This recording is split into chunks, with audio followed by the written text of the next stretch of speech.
तो कहीं एक जगह बीच में रुकते हैं चाय पीने के लिए।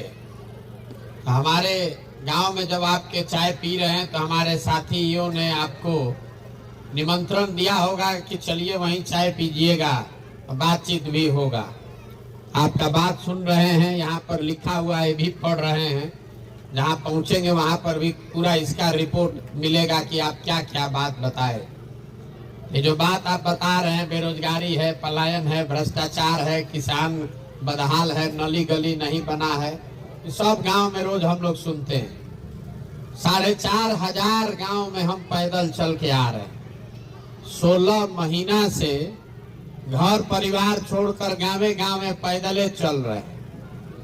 लोग पूछता है भाई पैदल काहे चल रहे हैं, पैदल काहे चल रहे हैं?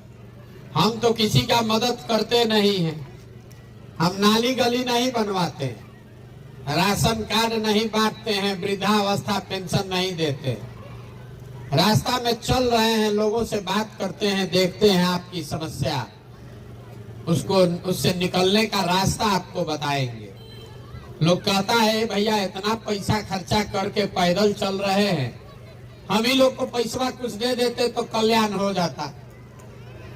कुछ लोग ये भी कहता है कि भैया इतना पैसा आपके पास है तो एगो फैक्ट्री लगवा दीजिए कि बाल बच्चा को यहीं रोजगार मिल जाए। तो हम किसी का मदद नहीं करते हैं, फैक्ट्री लगाने का बात भी नहीं करते। काहे? एक दिन मान लीजिए आपका मदद कर भी दें, उससे आपका जीवन थोड़े सुधरेगा। अगर मान लीजिए कि आपके गांव में फैक्ट्री लग भी जाए तो बिहार में तो 40,000 गांव है, बिहार के बच्चों को कैसे रोजगार मिलेगा? तो ये मछली बांटने का अभियान नहीं है, ये मछली मारने सिखाने का अभियान है।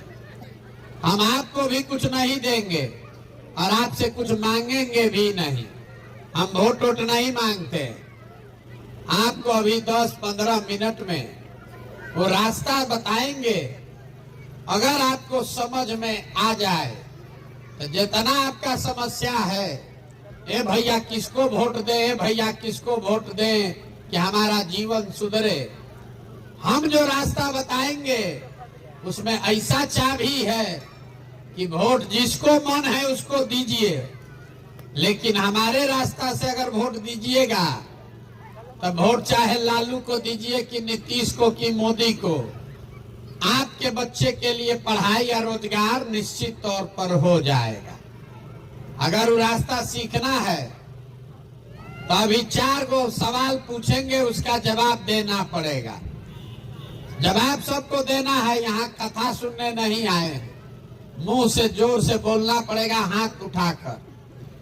सब आदमी जरा सोच के बताइए, यहाँ हम लोग विद्यालय के प्रांगण में बैठे हैं, आप जितने लोग यहाँ अपने गांव पंचायत से आए हैं, सोच के बताइए कि आपके गांव में और कुछ हो या न हो, आप सभी के बच्चों के पढ़ने के लिए अच्छी व्यवस्था होनी चाहिए या नहीं होनी चाहिए?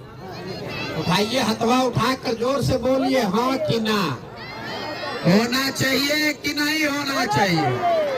जोर से बोलिए, सुनाई नहीं दिया। होना चाहिए कि नहीं होना चाहिए? होना चाहिए। जितना लोग आप आए हैं इसमें ज्यादातर आदमी तो खुद पढ़ा लिखा नहीं है।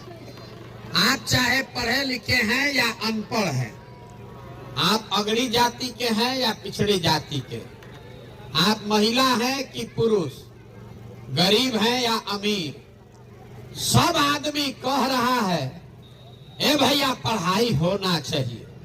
इतना समझ सबको है, क्योंकि सब आदमी इतना तो बुझ रहा है कि अगर आपका बाल बच्चा बढ़िया पढ़ लिख जाए, पढ़ लिख के अगर उसको नौकरी रोजगार मिल जाए तो कोई मुखिया बने, कोई विधायक बने, कम से कम आपके बच्चे का जीवन सुधर जाएगा। इतना बात तो सबको बुझा रहा है। तो जितना आप समझदार लोग यहाँ मुड़ी हिला रहे हैं, सब आदमी जरा अपने अपने बच्चों का चेहरा तो जरा याद कर लीजिए और अपने बच्चों के नाम पर एक बार ईमानदारी से बोलिए कि आप में से किसने जीवन में एक बार भी अपने बच्चों के पढ़ाई के लिए वोट दिया है। देखिए पूरा गांव देखिए कैसे दशा है, देखिए कैसे अभी कितना जोर से उछल रहे थे। ए भैया पढ़ाई होना चाहिए, लेकिन पढ़ाई के लिए जीवन में वोट नहीं दिए।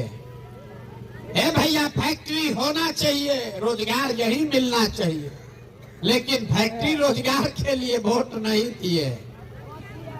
अभी साल भर, अभी महीना भर पहले धान कटा है, धान का दाम है 2150 रुपया।